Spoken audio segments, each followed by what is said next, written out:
Ya, Bismillahirrahmanirrahim. Assalamualaikum warahmatullahi wabarakatuh. Alhamdulillahirrahmanirrahim. Kita masih bisa bertemu ya, masih selalu dalam jaringan dan kembali saya mengingatkan bahwa kegiatan pembelajaran secara daring ini menstimulus teman-teman untuk belajar secara mandiri. Ya, mudah-mudahan kita semua selalu diberikan kesehatan, nikmat iman, juga perlindungan dari Allah Subhanahu wa taala. Pada kesempatan kali ini kita akan belajar mengenai itu investasi. Nah, ini masih berkaitan dengan uh, bagaimana cara menghitung pendapatan dan pertumbuhan nasional ya, gross domestic bruto yang didasarkan pada gross domestic bruto. Nah, di dalam perhitungan rumusnya itu kan ada ada salah satu komponen investasi. Nah, investasi ini kita akan bahas. Nah, sejarah investasi Indonesia itu cukup panjang ya sebenarnya. Bahkan pada tahun 1870 sendiri Indonesia telah membuka keran investasi asing di Indonesia, di Nusantara, mungkin pada saat itu Nusantara, melalui Undang-Undang Agraria. Dan itu sebagai ya, karena Indonesia memiliki sumber daya alam yang besar ya, terutama pada rempah-rempah, akhirnya investasi itu ditanamkan kepada rempah-rempah, ya salah satunya kopi ya. Salah satunya juga kopi dan pala yang itu menjadi komoditi ekspor di Eropa karena pada saat itu Indonesia dikuasai oleh VOC. Nah, kemudian pada tahun 1938 juga melalui Undang-Undang Nomor 78 eh, Indonesia tuh setelah kemerdekaan juga telah membuat undang-undang mengenai investasi. Namun karena kondisi politik pada saat itu belum stabil ya, Indonesia akhirnya kegiatan penanaman akhirnya kegiatan investasi itu tidak berjalan dengan baik. Kenapa? Karena masih banyak uh, paham-paham ya, paham-paham pemikiran dari para tokoh-tokoh bangsa bahwa kita harus mandiri dan itu betul mandiri. Tapi karena kondisi saat itu Indonesia juga diblokade secara ekonomi oleh dunia, akhirnya ya terjadi krisis yang berkepanjangan luar biasa pada saat itu. Mungkin orang makan nasi itu udah sangat jarang, sangat sedikit orang yang makan nasi. Teman-teman bisa pelajari sejarah-sejarah di masa itu. Apa sih bagaimana keadaannya seperti itu sangat luar biasa. Sampai orang buat makan aja sangat sulit. Dan tingkat buta huruf di Indonesia juga sangat tinggi. Nah, kemudian investasi ini berlanjut pada tahun 1966 ya 1966 di mana kekuasaan itu oleh sudah setelah terjadinya gerakan 30 September ya itu luar biasa perekonomian Indonesia itu carut marut bahkan tingkat inflasi di Indonesia itu mencapai 630%. Itu luar biasa, tinggi sekali di dunia itu, 630%. Kenapa bisa terjadi inflasi yang tinggi seperti itu? Karena karena pada saat itu mata uang yang beredar itu masih banyak, ada ori, ada uang Belanda, ada uang Jepang, dan uang itu akhirnya terlalu banyak sehingga harus ditertibkan pada saat itu. Kemudian eh, karena Pak Harto harus memimpin, dia bagaimana caranya keluar dari krisis itu. Akhirnya Pak Harto berusaha untuk membuka akses penanaman modal asing di Indonesia. Karena ya Menurut teori-teori ya, ketika ingin membuat pertumbuhan, jelas harus membuka investasi, ruang investasi. Dan karena kondisi keadaan di Indonesia, kalau untuk lokal, eh, mencari orang lokal untuk investasi itu sangat kecil, maka dibukalah keran investasi dari asing atau luar negeri. Nah, itu dikomandoi oleh salah satunya adalah bapaknya Prabowo. Di situ yaitu Sumitro Jojo Hadikusumo. Kemudian ada Wijojo Nitisastro, Ali Wardana, kemudian ada Radius Prawiro, da Said Emil Salim, dan beberapa tokoh-tokoh lainnya yang itu mereka menjadi punggawa ekonomi pada saat itu, dan mereka yang akhirnya memimpin perbaikan ekonomi di masa Presiden Soeharto, ya, periode pertama Presiden Soeharto, karena kondisinya pada saat itu ya inflasinya itu tinggi 630%, ya, yang disebabkan tadi saya sebut bahwa banyaknya uang yang beredar. Nah, itulah sekilas gambaran investasi di Indonesia, bahwa investasi itu sudah panjang sejarahnya di Indonesia. Nah, ini sedikit gambaran ya, ini konsep teoritis investasi yang berdasarkan undang-undangnya sebenarnya. Nah, kira iklim investasi di Indonesia itu dimulai dengan diundangkannya tadi pertama nih ada Undang-Undang Nomor 1 tahun 1967 tentang penanaman modal asing. Nah, ini adalah undang-undang pertama yang dibuat pada masa Soeharto. Walaupun pada masa sebelum itu udah ada ya, ada Undang-Undang Nomor 78 1958. Itu juga tentang penanaman modal asing. Tapi pada kenyataannya ya undang-undang itu tidak bisa berjalan karena kondisinya pada saat itu Indonesia itu belum aman. Indonesia itu diblokade secara ekonomi, terus eh, agresi, masih terjadi perang, terus ada masih perebutan kekuasaan di sana sini lah, ya. Kondisi gejolak ekonomi, konfliknya itu masih luar biasa, sehingga membuat investor itu nggak berani menanamkan modalnya di Indonesia. Nah, baru ketika tahun 1967 Pak Harto memimpin Pak Harto di masa Soeharto ini keluarlah undang-undang tentang penanaman modal asing lagi. Tapi undang-undang sebelumnya tadi tahun 1958 itu dibatalkan oleh Perpu nomor 15 1960. Ya, jadi undang-undang sebelumnya itu ada. Ini tadi Undang-Undang nomor 78 tahun 1958, akan tetapi pada tahun 1960 itu dikeluarkan Perpu untuk menganulir undang-undang tersebut. Nah, baru lagi terjadi pada tahun 1967 itu dibuat kembali Undang-Undang Penanaman Modal Asing. Nah, lalu ada Undang-Undang Nomor 1 tentang penanaman modal dalam negeri, ya, penanaman modal dalam negeri. Kemudian diperbarui pada tahun 2007. Ada Undang-Undang Nomor 25 tahun 2007 tentang penanaman modal. Nah, nah, ini beberapa definisi investasi menurut beberapa praktisi ya. Ini menurut Muana Nanga, investasi adalah sebagai tambahan bersih terhadap modal saham yang ada stok. Istilah lain dari investasi adalah akumulasi modal atau pembentukan modal.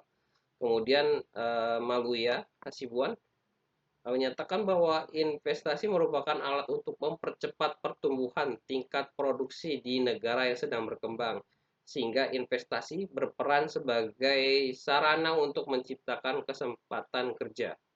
Ya, kemudian menurut Sadono Sukirno, investasi sebagai pengeluaran yang dilakukan investor atau penanam modal untuk membeli barang modal dan perlengkapan produksi demi menambah kemampuan memproduksi barang serta jasa yang tersedia dalam perekonomian. Nah, itulah kira-kira beberapa definisi investasi ya. Yang intinya adalah bagaimana kita narik modal untuk faktor produksi.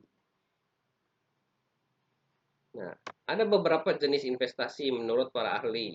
Ini menurut William F. Sherf, uh, ada real asset ya, ada real asset artinya aset berwujud seperti tanah, bangunan, dan mesin. Kemudian ada financial asset, ada falas, deposito berjangka, serta saham dan obligasi yang diperdagangkan di pasar valuta. Kemudian ada Mangkyu. Menurut Mangkyu, investasi itu ada investasi bisnis, investasi redensial, kemudian ada investasi persediaan. Kalau investasi bisnis itu menanamkan modalnya pada peralatan dan struktur yang dibeli perusahaan untuk proses produksi. Nah, itu kemudian ada investasi residensial, rumah baru untuk tempat tinggal yang disewakan. Kemudian ada investasi persediaan, yakni bahan-bahan persediaan barang dalam proses produksi dan barang jadi. Lalu ada beberapa faktor yang mempengaruhi investasi. Ya, pertama ada tingkat keuntungan yang diramalkan ya akan diperoleh. Jadi ada pengukurannya, ada forecasting. Nah, jadi kalau suatu perusahaan ingin atau investor menanamkan modalnya di Indonesia, mereka memforecasting berapa tuh tingkat keuntungannya di masa depan. Nah, kemudian juga dilihat itu suku bunga yang berlaku kira-kira yang akan terjadi hingga beberapa tahun ke depan itu berapa. Lalu ada ketiga itu ada ramalan, ya sama ya, meramalkan mengenai masa yang akan datang. Ya, meramalkan ada konflik kah atau bagaimana keadaannya, masih aman atau tidak, terjadi krisis atau tidak. Kemudian ada keempat, kemajuan teknologi. Jelas ya kalau kemajuan teknik tahun demi tahun kemajuan teknologi ini selalu update dari mulai revolusi industri 1 sehingga keempat ini luar biasa perkembangannya. Kalau dulu ke proses produksi itu pakai tenaga uap ya, dari tenaga manusia beralih ke tenaga uap, terus minyak ya kan, kemudian hingga hari ini sekarang sudah pakai tenaganya artificial intelligence ya, bukan lagi dikendalikan oleh manusia, istilahnya seperti itu, tapi udah banyak kegiatan produksi itu yang dibantu oleh robot sehingga terjadilah efektivitas dan efisiensi. Makanya ya keuntungannya itu akan lebih besar. Kemudian yang kelima, tingkat pendapatan nasional dan perubahannya. Jadi pendapatan nasional itu UMR itu juga berpengaruh terhadap uh, motivasi investor untuk menanamkan modalnya di Indonesia. Ya, kalau buruhnya di Indonesia atau UMR-nya itu tinggi, pastilah mereka nggak berani. Contohnya sudah banyak perusahaan-perusahaan di Indonesia ya seperti Adidas, kemudian Nissan dan lain, Nike dan lain sebagainya itu pindah ke luar negeri ya, ke negara-negara sekitar Indonesia, ada Vietnam ya, Myanmar. Kenapa? Karena upah upah minimumnya itu terlalu tinggi sehingga mereka mencari alternatif negara yang memberikan upah lebih rendah sehingga juga mereka bisa mengefisiensikan pengeluarannya. Nah, yang keenam, keuntungan yang diperoleh perusahaan. Nah, ini tadi berkaitan juga, ini semuanya berkaitan, terutama tadi. Nih, ketika ketika buruhnya itu minta pendapat atau tingkat minimum pendapatan nasionalnya itu tinggi, itu keuntungan yang diambil oleh perusahaan itu semakin rendah. Akhirnya, ya mereka bagaimana caranya dapat memperoleh keuntungan yang besar, ya akhirnya mereka pindah negara. Kalau di sini terus mereka nggak bisa dapat untung yang lebih besar gitu. Kemudian ada penanaman modal dalam negeri dan penanaman modal asing. Nah, penanaman modal ini bagi tadi penanaman modal dalam negeri, kemudian ada penanaman modal asing. Nah, modal dalam negeri itu bisa dikelola oleh sekarang itu banyak aplikasi-aplikasi ya peer-to-peer lending seperti mungkin seperti Bareksa. Bareksa itu ada SR SBR ya, SBR apa SR12 itu pemerintah itu memberikan kesempatan kepada masyarakat untuk menanamkan modalnya untuk negara. Ya nanti oleh negara dikelola oleh BUMN. Nah, nah mungkin teman-teman bisa lihat contoh kalau kalian mau lihat di situ ada itu biasanya pemerintah memberikan bunga yang lebih tinggi itu sampai 12% kepada para investor dalam negeri. Kalian bisa contoh ada Bareksa, ada macam-macam. Ya, kalau saya menggunakan Bareksa. Bareksa itu salah satu fintech di dalam keuangan ya, financial teknologi di salah satunya peer to peer lending itu salah satu jenis peer to peer lending. Ada Bareksa. Yang nanti dia ngurus dia bergelut di saham, terus ada di reksadana, terus ada di obligasi dan lain-lain sebagainya. Nah, biasanya juga pemerintah itu membuka uh, peluang investasi melalui lembaga-lembaga fintech seperti itu. Nah, di modal asing itu juga terbagi dua. Modal asing itu ada asing beneran, asing dari luar negeri dan juga asing yang ditambah modal investor dalam negeri, ya, investor asing plus investor dalam negeri itu join di dalam satu saham, misalnya saham. Ya. Nah, kepemilikan aset, kepemilikan sahamnya. Seperti ya contoh baru yang masih hangat itu adalah tambang di tambang emas di Jayapura, ya Freeport ya. Freeport itu kepemilikannya 50 60 50. Tetapi pengelolaannya sehingga hari ini masih dikuasai oleh asing. Padahal kita kalau pemerintah pikir kita belum bisa mengoperasionalkan tambang itu sendiri. Jadi sama aja. Itu akal-akalan aja akhirnya. Yang lebih untung ya mereka itu tadinya sudah mau habis masa apa izin tambangnya kemudian diperpanjang lagi oleh pemerintah. Itu luar biasa pintarnya gitu. Nah, ditambah mereka juga yang mengelola. Terus kita tetap nggak dapat apa-apa situ. Nah, tadi di modal asing ada modal swasta dan modal negara. Ya, swasta itu ya swastanya asing, ya. Kemudian ada investasi langsung. Maksudnya investasi langsung ini perusahaan dari negara penanam modal secara de facto and de jure melakukan pengawasan aset aktiva yang ditanamkan di negara negara tempat menanamkan modalnya. Nah, investasi langsung itu dapat mengambil beberapa bentuk seperti pembentukan cabang di perusahaan di negara pengimpor modal, ya. Kemudian pembentukan perusahaan di mana perusahaan dari negara penanam modal memiliki mayoritas saham, ya. Jadi mereka memiliki ya modalnya lebih besar dibandingkan eh, kita.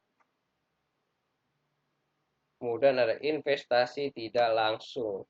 Nah, investasi tidak langsung itu dikenal sebagai investasi portofolio atau retailer yang sebagian besar terdiri dari penguasaan atas saham yang dapat dipindahkan, ya, yang dikeluarkan atau dijamin oleh pemerintah atau negara. Dan saham tersebut berupa surat utang oleh warga negara dari beberapa negara lain. Kemudian ada modal negara. Ini tadi dikuasai ya. Investasi langsung ini ya bisa oleh modal negara dan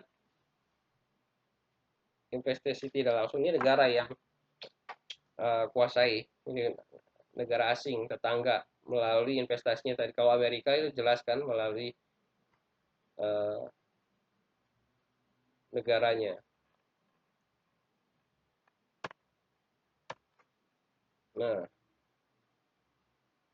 Nah, ini beberapa definisinya tadi. Investasi langsung, berarti perusahaan dari negara penanam modal secara de facto de jure melakukan pengawasan atas aset aktiva yang ditanamkan di negara pengimpor modal dengan cara investasi. Kemudian bentuk investasi langsung nih, ya, ada pembukaan cabang perusahaan, kemudian ada perusahaan eh, memiliki saham yang mayoritas, kemudian pembentukan perusahaan negara pengimpor, lalu pembentukan perusahaan negara penanam modal untuk secara khusus beroperasi di negara lain. Kemudian menaruh aset, tadi menaruh aset satu negara lain. Nah ini ya, beberapa definisi. Kemudian ada investasi tidak langsung,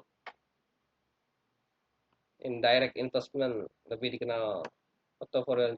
Sebagian besar terdiri dari penguasaan atas saham yang dapat dipindahkan atau dipindahkan dan atas saham atau surat utang oleh warga negara dari beberapa negara lain. Jadi warga negara lain tuh bisa secara tidak langsung membeli berinvestasi di Indonesia.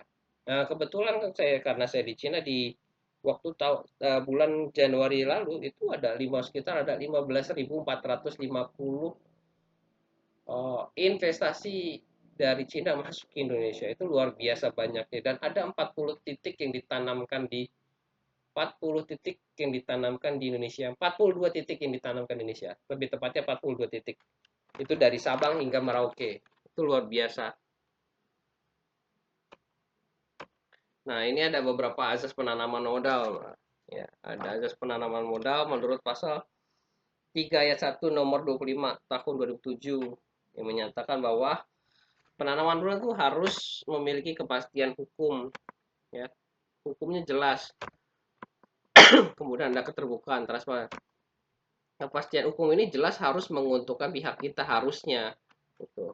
Kemudian ada keterbukaan. Keterbukaan itu mengenai berapa sih profit yang didapatkan investor itu. Nah, itu harus akuntabel, ya, harus terbuka. Terus akuntabilitas lebih jelas. Nah, perlakuannya sama dan tidak membedakan asal negara. Terus ada kebersamaan, sama-sama ingin ya kita meraih keuntungan dari situ. Mereka uh, mereka untung menanamkan modal Indonesia yang kita juga untung karena ditanamkan modal Indonesia. Kenapa untung? Karena ketika uh, mereka menanamkan modal di Indonesia yang jelas terjadi pertumbuhan ekonomi, ya, efisiensi berkeadilan, kemudian berkelanjutan, terus berwawasan lingkungan. Nah ini sering terjadi, ya bukan sangat sering terjadi. Hal ini bagi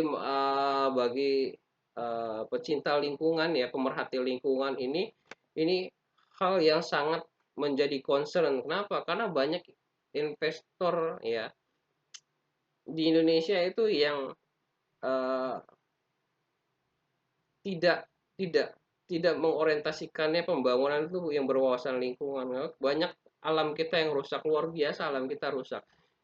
Kalimantan itu menjadi paru-paru dunia hari ini itu udah botak gitu. Ditambah yang baru kemarin, perusahaan Korea itu membuka uh, kebun sawit di Irian Jaya sana, dan itu menghancurkan hutan yang ada di Irian seluas Korea. Itu luar biasa, ya. Terus ada kemandirian. Nah, kemandirian di sini ya agar terciptanya kemandirian ekonomi, terus ada keseimbangan, kemajuan, kesatuan ekonomi nasional. Nah, ini semua ini terkait dengan pertumbuhan dan pemerataan pendapatan. Nah, buat apa sih itu penyelenggaraan penanaman modal untuk apa? Nah, ini juga dilihat dari pasal 23 ayat 2 Undang-Undang Nomor 25 Tahun 2007 bahwa kegiatan penyelenggaraan penanaman modal itu bertujuan untuk meningkatkan pertumbuhan ekonomi nasional. Kenapa? Kok kok meningkatkan pertumbuhan ekonomi nasional? Nah, salah satu saya tadi sebutkan, ya, bahwa investasi itu menjadi salah satu komponen di dalam perhitungan pertumbuhan ekonomi, ya, gross national product. Jadi ya poin utamanya adalah untuk meningkatkan ekonomi nasional. Kemudian ada akhirnya ketika orang menanamkan modalnya Indonesia, mau bangun pabrik di situ, yang jelaslah terciptanya lapangan pekerja. Akhirnya apa? Akhirnya mampu menyerap tenaga kerja, ya. Terus meningkatkan pembangunan ekonomi berkelanjutan. Nah, ya nggak mungkin lah orang bangun pabrik itu cuma sehari, 2 hari, setahun, 2 tahun, kan nggak mungkin. Mereka ingin bagaimana caranya bisa terus menjalankan produksinya di Indonesia. Itu pasti seperti itu. Sehingga apa? Mereka dapat keuntungan di situ dan kita juga dapat keuntungan dari situ. Ya satu tadi, ekonominya tumbuh, tenaga kerjanya terserap, kemudian berkurangnya tingkat kemiskinan dan terus dilakukan pemerataan, ya, terus meningkatkan kemampuan daya saing dunia usaha nasional. Ya, jadi salah satu indikator negara maju harus banyaknya usaha nasional, ya. Nah, itu sudah meningkatkan kapasitas dan kemampuan teknologi nasional. Ya, ini jelas ketika ini kan faktor produksinya, kita butuh faktor produksi. Nah, faktor produksi ini itu kan hari ini menggunakan teknologi, ya. Dan semakin hari semakin ke sini semakin canggih, ya, dengan menggunakan artificial intelligence atau robot. Sehingga eh, sebenarnya tidak berkurang tenaga kerja, tidak berkurang, cuma beralih beralih posnya. Kemudian ada mendorong pengembangan ekonomi kerakyatan. Lalu ada mengolah ekonomi potensial menjadi kekuatan ekonomi real. Nah, ini ya, maksudnya adalah kita kan Indonesia ini memiliki sumber daya alam yang besar, ya, yang banyak banget. Tetapi kita nggak nggak bisa untuk mengolahnya. Bukan nggak bisa, ya. Ya saya nggak ngerti lah pokoknya, bukan nggak bisa intinya. Karena kalau inilah penyakitnya negara kita gitu, penyakitnya negara kita. Jadi sumber-sumber daya alam itu sebenarnya bisa kita olah sendiri. Minyak sekalipun ya itu bisa kita olah sendiri, akan tetapi ya pejabat negara kita yang moralnya kurang sehingga lebih menguntungkan bila mana itu dikelola asing. Kenapa? Karena akan mendapat fee yang cukup besar dari situ. Kemudian meningkat sejahtera, ya jelas. Ya. Nah, ini kebijakan dasar penanaman modal. Ada pemerintah menetapkan kebijakan dasar penanaman modal dalam Undang 4 Pasal 4 Undang-Undang 25 yang antara lain mendorong terciptanya iklim usaha nasional yang kondusif bagi penanaman modal untuk penguatan daya saing perekonomian nasional dan mempercepat peningkatan penanaman modal, ya. Nah, ini apalagi di hari ini. Ini luar biasa. Di masa Jokowi ya melalui programnya bagaimana caranya membuka investasi yang sebesar-besar dan seluas-luasnya. Nah, akhirnya berdampak nih kayak undang-undang Omnibus Law ini juga sebenarnya adalah dampak, ya. Saya sudah jelaskan di materi sebelumnya bahwa Omnibus Law adalah dampak, ya, undang-undang yang harus memang tercipta ketika kita ingin membangun pertumbuhan ekonomi. Ya mau nggak mau itu pasti terjadi, cepat atau lambat itu akan terjadi. Tetapi itu mengindahkan nilai moral sebenarnya. Nah, inilah kita akhirnya apa, kita terjerat, ya, terjerat. Kita nggak berdaya, kita nggak mandiri. Dan itu ya emang pakem teorinya kayak gitu. Tapi nggak bisa kayak gitu. Akhirnya apa? Kita kehilangan kemandirian dan kita nggak bisa, kita diatur. Gimana sih ketika kunci rumah kita, ya, segalanya, terus apa yang ada di rumah kita berikan ke orang lain gitu. Akhirnya apa, dikuasai, kita nggak punya rumah, tetapi nggak, bukan kita, kita kayak asing di rumah sendiri. Nah, itu nanti ke depan akan seperti itu. Tetapi itu memang ya itu teorinya. Makanya teman-teman itu harus belajar ini semua. Ya, menurut saya ilmu ini ya, ya bukan ilmu kita. Ilmu ini ilmu yang dibuat oleh mereka untuk, ya inilah, neo neokapitalisme, neoimperialisme itu terjadi kenapa? Terjadi karena teori-teori yang dibangun oleh mereka. Oh, step by step-nya semua dibangun. Nah, sehingga apa? Kita harus pelajari di mana kita harus merubahnya. Oh, ini nggak kayak gini. Akhirnya apa? Kalau sudah begini, kalian mau teriak-teriak seperti apa juga nggak akan bisa kecuali kita mau revolusi, ya. Kecuali kita mau revolusi.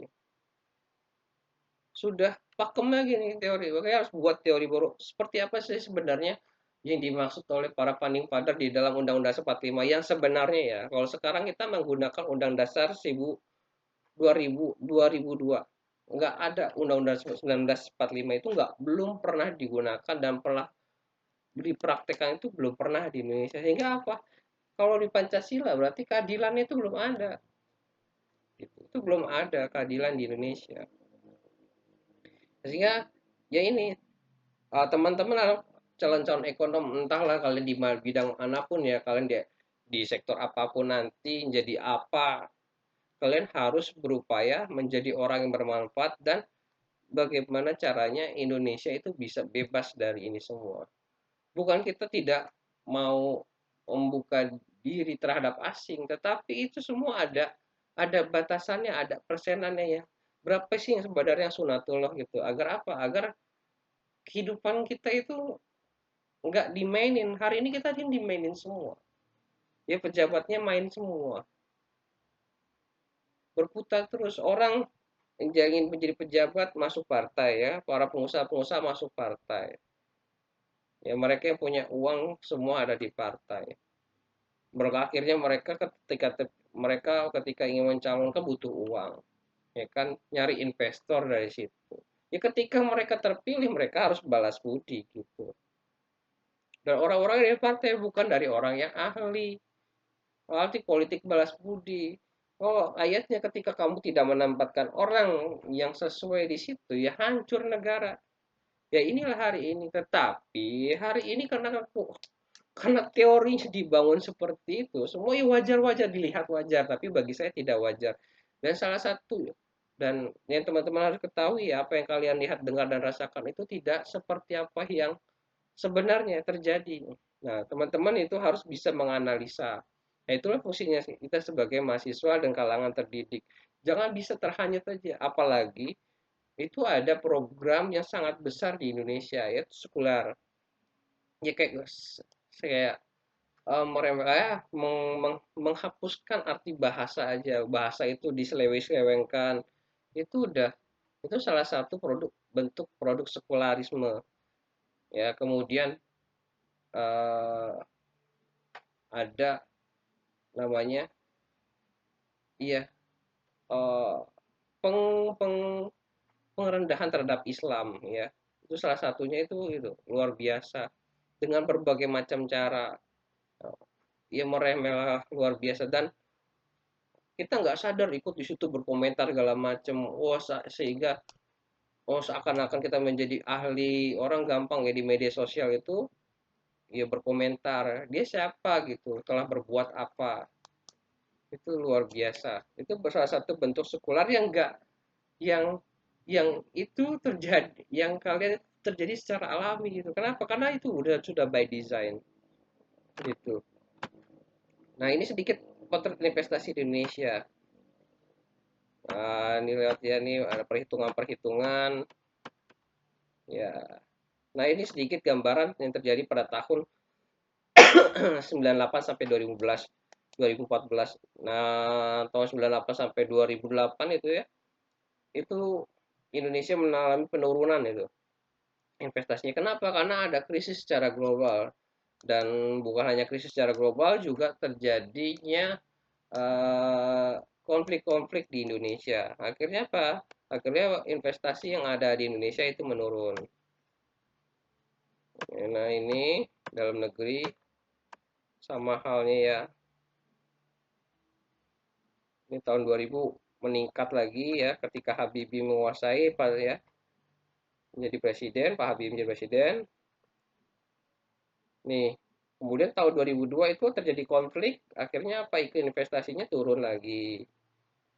Kan ada sama rata sama Ya karena dalam kurun waktu itu Indonesia masih belum normal, baru meningkat kembali pada tahun 2000 ketika SBY ya, SBY di periode akhir. Nah, ini rencana pembangunan jangka menengah RPJMN ya. Nah, RPJMN ini ya ini yang salah satu yang saya kritisi ya. Kenapa? Rencana pembangunan jangka menengah itu by proyek ya. Berganti kepemimpinan nasional, berganti pula programnya. Akhirnya apa? Ya program-programnya akan selalu tumpang tindih ya. Selalu akan tumpang tindih terus yang tidak adanya keberlangsungan, nggak ada tujuan jelas. Dari Bung Karno hingga Pak Harto itu memakai satu, ada namanya repelita. Repelika tahap 1 hingga tahap 5. Itu berjalan semua hingga Pak Harto ya, hingga tahun 1994 ketika Indonesia ingin lepas landas, kita eh, yaitu dipermainkan oleh dunia ya. Istilahnya seperti itu, dipermainkan oleh dunia. Bagaimana caranya Indonesia nggak bisa menjadi negara maju?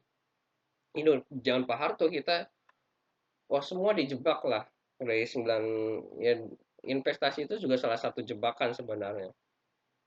Akhirnya kita sehingga hari ini tidak memiliki kemandirian secara ekonomi. Itu luar biasa.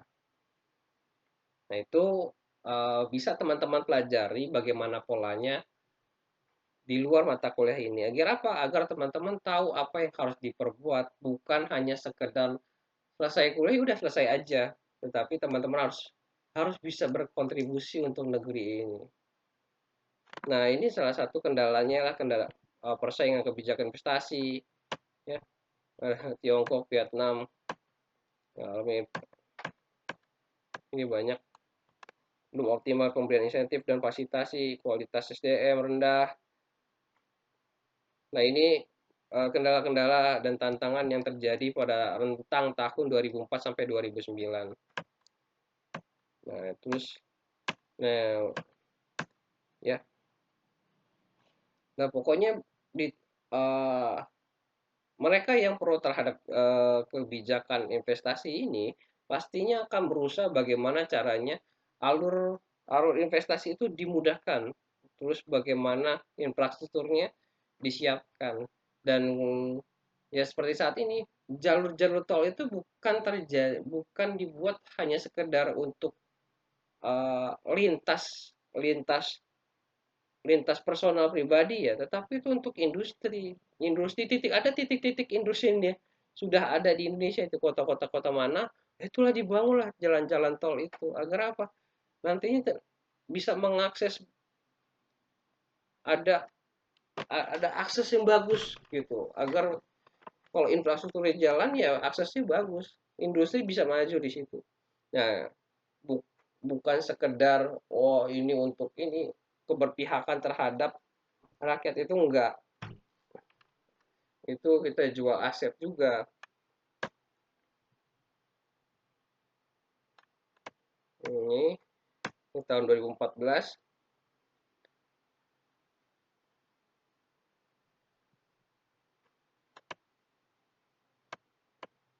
strand metode analisis ditujukan untuk melakukan estimasi atau peramalan atau forecasting di masa yang akan datang ya.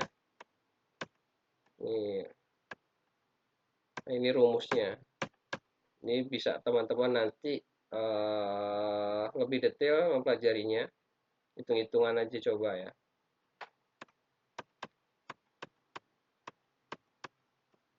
Nah, tapi tidak selamanya investasi sebenarnya itu menjadi jawaban, kunci jawaban. Karena kalau kita tergantung dengan investasi yang diberikan oleh asing, kita nggak akan pernah ada kemandirian. Contoh hal kayak Tiongkok.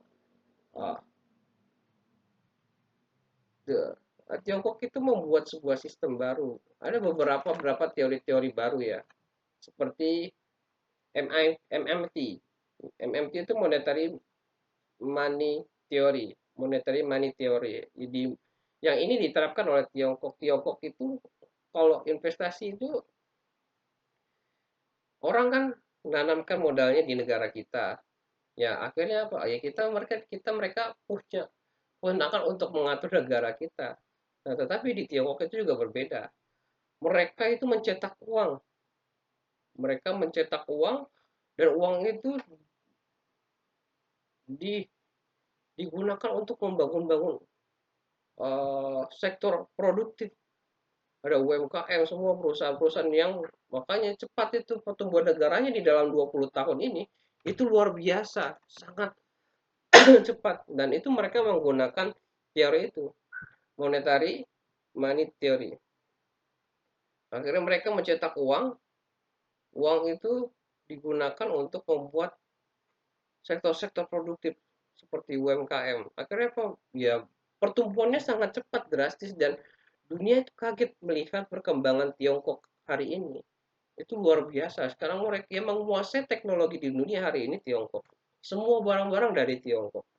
Nah, itu karena teori ini, bukan investasi dari asing. Tiongkok itu bukan komunis lagi. Komunis itu secara sistem. Kenapa?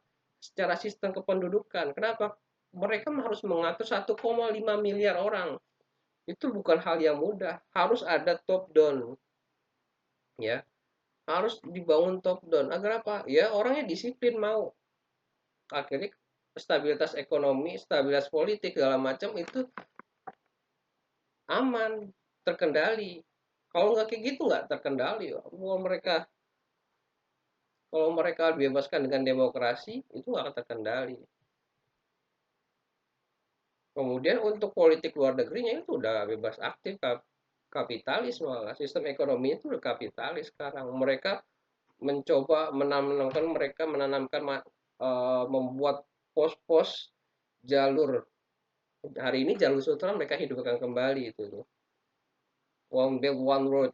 Nah, Indonesia termasuk ke dalam program itu. Jadi mereka yang ada di jalur sutra akan dikembangkan ke Afrika, itu dibuat pos-posnya. Untuk jalur Eropa itu lewat Afrika, ya mereka membangun Afrika hari ini, menanamkan investasinya di Afrika, dan di Indonesia untuk jalur Asia, kemudian Australia, itu dibangun di Indonesia. Itu luar biasanya. Akhirnya apa? Mereka menguasai dunia hari ini. Itu neo imperialism.